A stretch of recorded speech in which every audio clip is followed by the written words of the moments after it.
Hi there. Nice to see everyone virtually. My name is Catherine, and I'm really excited to participate in the National Foreign Language Center's Virtual Summit, and also proud to be a NECTFL board member. So representing NECTFL and representing MAFLA, I am located in Massachusetts. So really excited to be here with all of you. So I'm going to be talking about interactive interpretation. So we're going to look at what's called the interactive model, which is a really great framework for connecting interpretive and interpersonal communication, and can also actually expand into presentational. So we have a couple goals we'll work on today. So the first is I can select an authentic resource appropriate to the proficiency level of my students. And the second is I can describe the stages of the interactive model and explain how to apply it in a virtual or hybrid learning environment. So I wanted to spend a couple minutes before I dive into the interactive model, sort of thinking back and reflecting on all that we have learned during this distance learning adventure that we've all been on since March. So NECTFL actually held its conference in February, and I did this presentation in February before the world completely changed. So I've definitely adapted a lot and had to rethink some of this, given the virtual learning environment that we all find ourselves in. And you know, it's the summer, we're looking ahead to the fall, and I think all of us are concerned that, you know, we have some uncertainty about what the fall is going to look like. We all hope we are going to be back together with our students in the classroom, but we recognize that it's going to look different. Will we have, you know, alternating days with the students if we need to keep class size small? Will we be open, but then we need to shut down for a few weeks? You know, all these questions of what this is going to look like.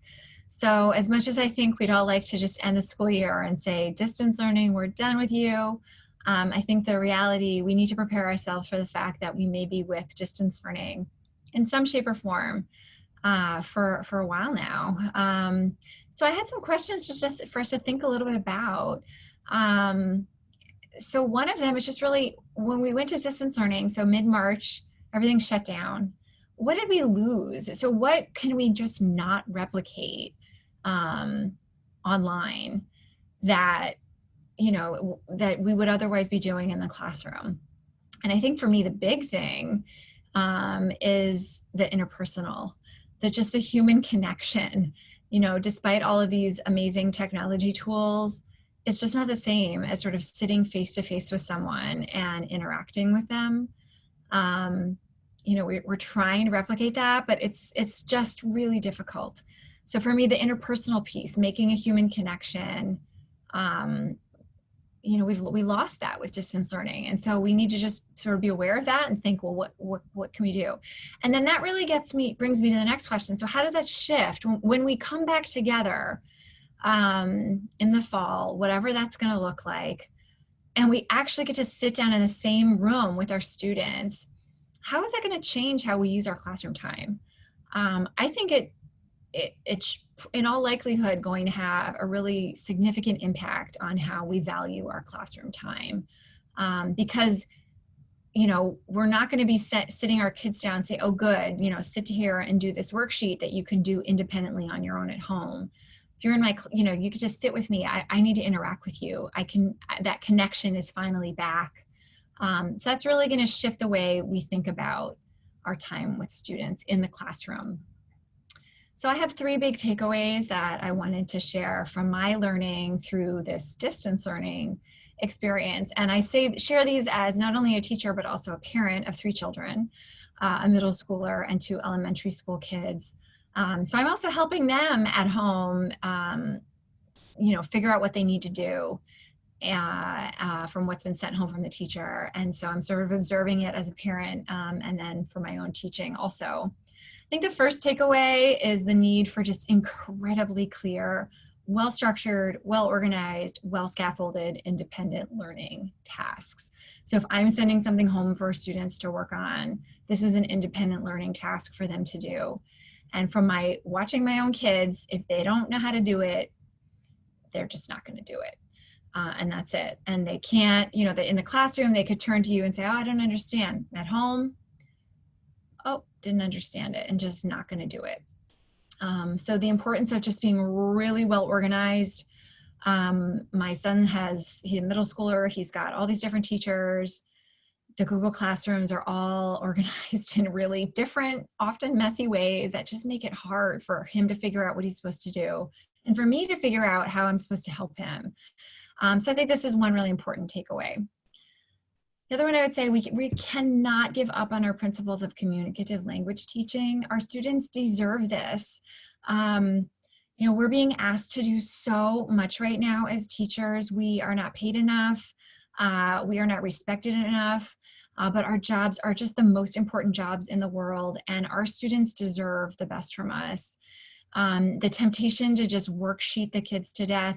You know, it's easy to give a worksheet, but man, they deserve so much better than that. So we need to continue to commit to practices of communicative language teaching. They're worth it. They deserve this. And then circling back to the questions that I started with, our classroom time is going to be, it should be sacred. We cannot waste a minute of our time sitting in the same room with our students finally, and not engaging them and interacting with them in the target language. So we are world language teachers. You know, we're not social studies teachers. We are there to help our students develop language skills in another language, appreciation for other cultures in the language. And that's, you know, what we need to hold ourselves to. So when we finally get to sit back down with our students in the same room, I think that really will we will have been forced to rethink our priorities in the classroom. So with that in mind, I want to shift and talk to you about the interactive model. So the interactive model is a framework. It's not a prescriptive sort of like step-by-step, do this, this, this. It's a framework for thinking about how you can structure interpretive tasks and connect them to interpersonal, get students to interact throughout, and can lead up also to a presentational, as I mentioned, and you're really focusing on authentic, meaningful, and purposeful communication. I put a reference here, the book, Enacting the Work of Language Instruction by Gleason and Donato. They talk about this as one of the high leverage teaching practices.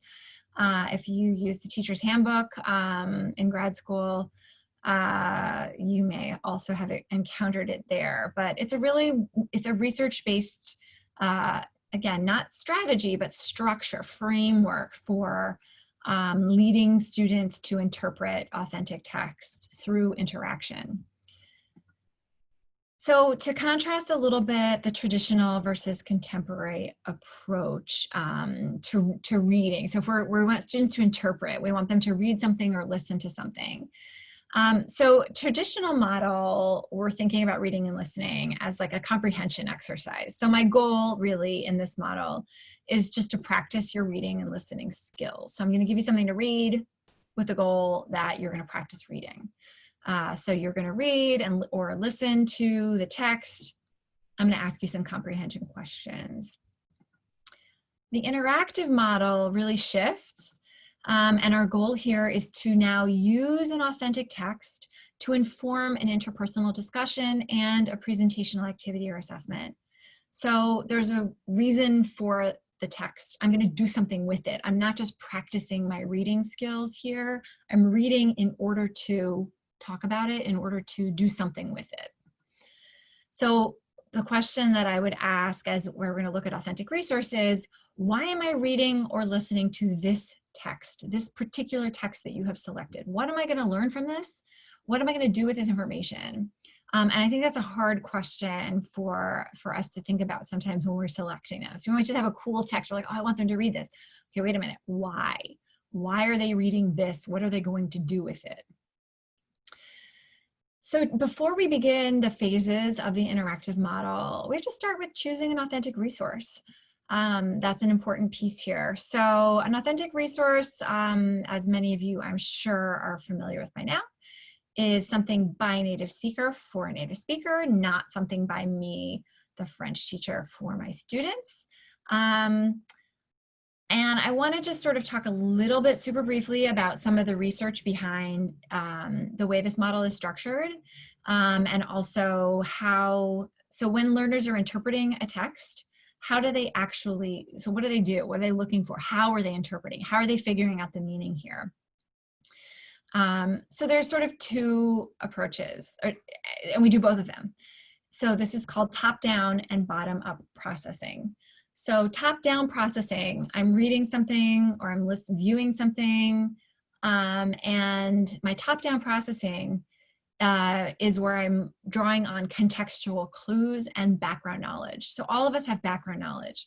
So I might view something and I'm like, oh, this reminds me of, or I know this is about something, and I have some context that I can bring to this that's going to help me figure out what this means.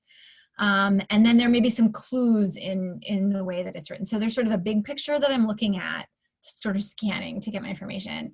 And then bottom-up processing is really when I'm looking at the specific language part, so the specific words and so on. I think a traditional approach, so that reading comprehension approach, focuses kind of solely on the bottom-up processing, where we're just asking students to look at individual words.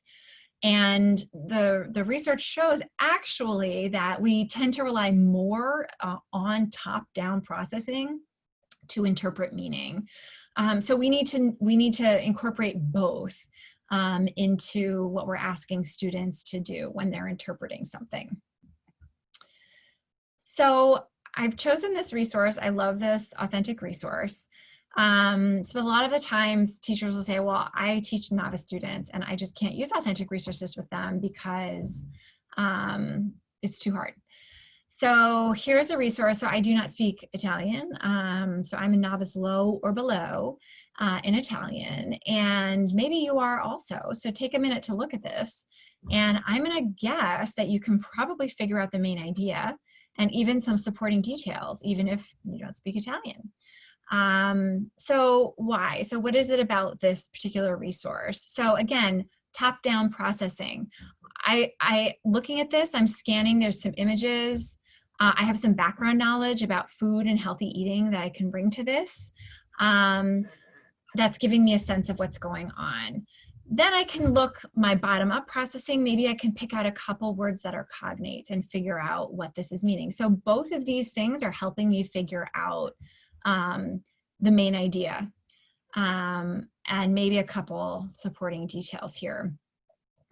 Here's another one, and I'm even farther below novice low in Japanese, but I can still get the main idea here based on the images, the drawing in the background. The chalkboard tells me this is something about school. The way that they're like dragging and highlighting onto pieces of clothing, I'm kind of guessing this is about school uniforms.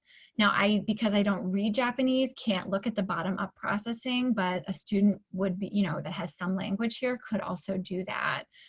So even our very, very low novice lows can access authentic resources again, because they're using both the top-down and the bottom-up processing.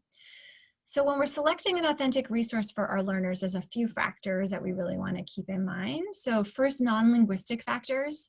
The organization and the structure that you saw in those two examples was key. So the Italian one, there was sort of a comparison. So you got the sense like, oh, there's excess, and so this is something healthy, unhealthy. The visual support in both of those was absolutely critical. And then my background knowledge. So I know something about eating and healthy food. I know something about school uniforms, so I can bring that to the text. And then also the quality of the content is the relevancy, the interest for students. Linguistic factors also, of course, are important. Those are more our bottom-up processing side. The individual vocabulary. This is not a hard and fast rule, but elementary school teachers may be familiar with the 5-finger rule. So my elementary school kids, the teachers have used this. So they'll say, well, if you can read If you don't know, you know, one word on the page or less, that means this might be a little too easy for you. If you don't know 5 words on the page, it might be too hard. So somewhere in between is sort of where you're looking for. So it's like a rough guide. If you're choosing a text and you think, okay, I think maybe there's a couple words, you know, 3 or 4, maybe 5 that they don't know on this, but the rest of them they do, then that might be appropriate for them. So they don't need to know all of them. But you know, okay, 90% they've got it. There might also be some target structures that appear in the text that you're trying to feature. So those are some things that you want to be thinking about when you're selecting that text, but really not neglecting the fact that that top-down processing is so crucial to support comprehension. So let's now walk through the phases of the interactive model. So there's 4 phases. And again, this is a framework. There are definitely different phases, but as you'll see, it's not a prescriptive like step-by-step here. This is just a way for you to conceptually think about how you're going to lead students through an interpretive task. So we start with preparation, then we have comprehension, which we break into 2 parts, interpretation, discussion, and then creativity extension. So the preparation phase, this is really before I ask my students to read or listen to this authentic resource. I want to establish a purpose. So sort of like, why are we doing this? Preview some of the content, predict meaning perhaps. I want that background knowledge that I know is so crucial for the top-down processing. I want to tap into it. Maybe I do know that there's a couple really key words that I'm pretty sure they're not familiar with, and that would really help the comprehension. So I might feature some of them so that they get a chance to interact with it before they actually access the text. And yes, this should be done in the target language. A rule of thumb I always find, if the students can't do something in the target language, then what you've chosen might be too difficult for them and you may want to reconsider it. So preparation, so we're not just diving in, oh, here's this text, read it. I'm starting them off, I'm preparing them for it somehow. So this is an example. This would be an in-class example, and then I'm going to show you a distance learning example also. So here we have a novice high class. So I've established a purpose here. There's a Spanish, so this is like a frame for what we're going to be doing. There's a Spanish-speaking transfer student coming to your school on Monday. You've been assigned as his or her mentor. You're reviewing what school was like in their other school as compared to your own in order to be ready to explain to the student what to expect on the first day of school. And here we have our learning target. I can compare what happens in 2 different schools on a typical day. So this establishes a purpose for the students. So here, one of the things I really like to do in the preparation phase, and again, it's just a frame. I need to prepare the students before I ask them to read it or view. In this case, it's a video that I've chosen. But the specific way that you prepare them is going to depend on what you're interested in doing, what will work for the students, what the resource you've chosen, and so on. So I found with video resources, taking screenshots, I have found this really effective. So they get a chance to look at the images and interact with the images before they're actually listening to the video. So I've taken a couple screenshots and I'm just asking the students some questions. So I might have this image full screen and I'm asking the students, okay, what's happening in this video? Oh, they're reading. Where are they? What is the teacher doing? What are the students doing? So what do you notice in this image? Okay, what's happening here? You know, oh, what time do you think it is? You know, whatever, you know, language you're working on, you're just getting the whole class to sort of begin to interact with this and start thinking about what they're going to be viewing in the video. That's preparation. Now, preparation can take 10, 15 minutes. It could take an entire class if you are really leading up to a more substantial resource that you have to build a lot of the background knowledge. This is a topic where they have a lot of background knowledge on, so I don't need to worry about that as much here, but it's going to depend on the resource you're working with. Now, I might ask students to be active during this phase. I'm speaking with them and maybe I'm asking them to write down a few things. Okay, what do you think's happening? Put these in order. So I have a sheet that they're using to help make notes as they're talking about. And there's no reason that they couldn't be doing turn and talks with each other in the class. It's not just me talking the whole time necessarily. I could ask them, turn to your partner, when do you think these are happening? So a little bit of a back and forth. Then we move into comprehension, part 1. So skimming for the main ideas, scanning for important details. So this is the first view, the first read, the first listen of whatever the authentic text is. So I'm skimming for the gist. I'm trying to get some specific information. I might match main ideas to key details. And again, this is helping. We're sort of going top down, starting to begin the bottom up as well.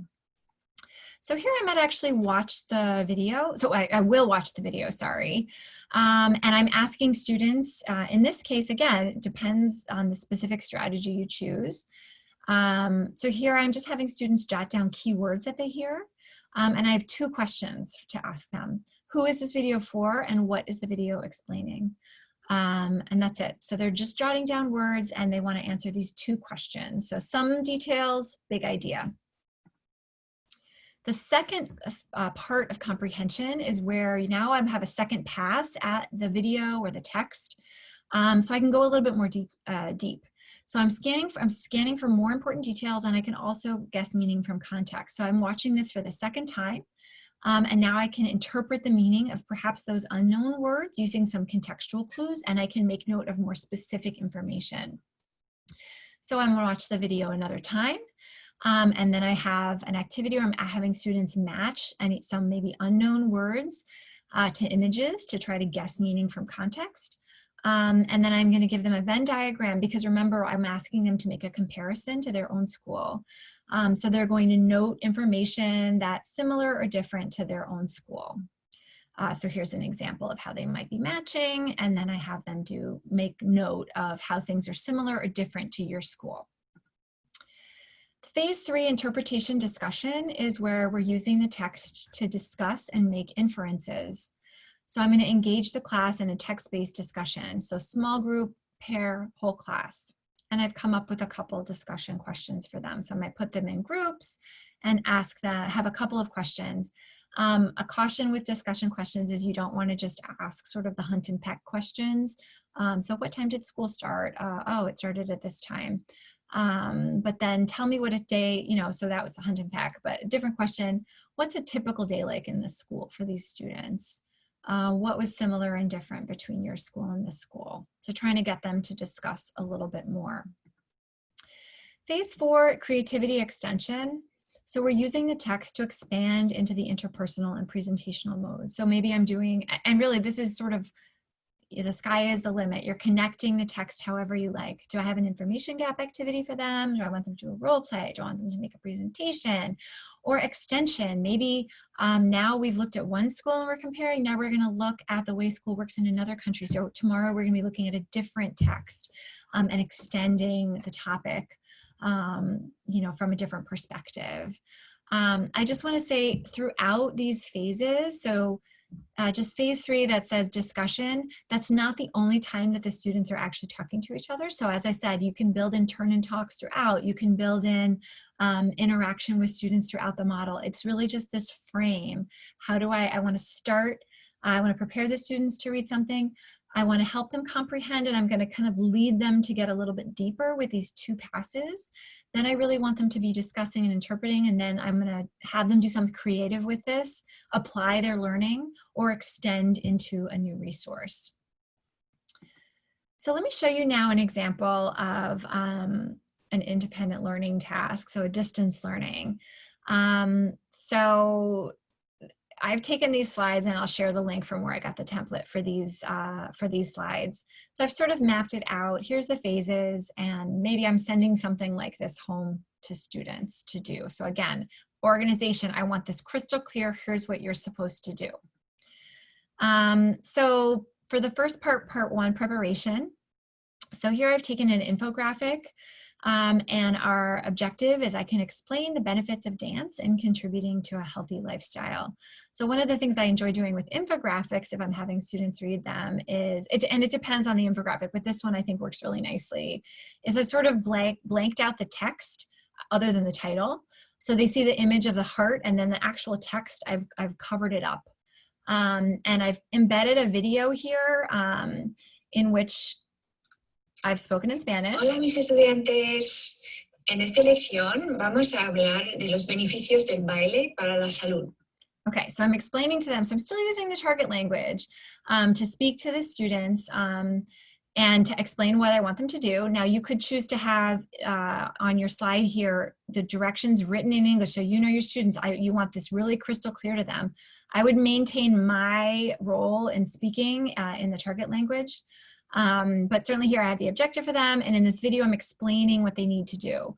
So basically for preparation phase here, I want them to come up with some things that they think are benefits of dance. And they have these little images to help them. So something with my heart, something with weight, or whatever, or come up with your own.